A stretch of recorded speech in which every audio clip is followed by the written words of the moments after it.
লাগছে।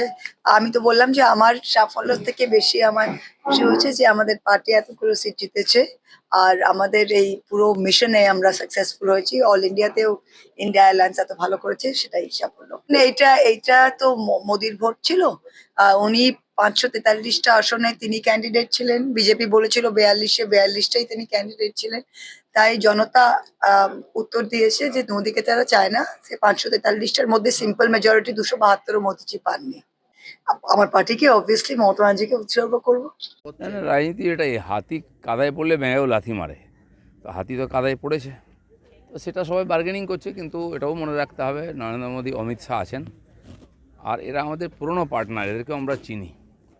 তারা একটু বেশি দাম রাখছেন, যতটা বেশি পাওয়া যায়। কিন্তু সরকার চালিয়ে লোককে সুশাসন দিতে হবে, কারণ লোক ম্যান্ডেট দিয়েছে বিজেপির পক্ষে এবং এনডিএর পক্ষে, সেটা যেন ভুলে না যান। আঞ্চলিক দল সবসময় নিজের কথাই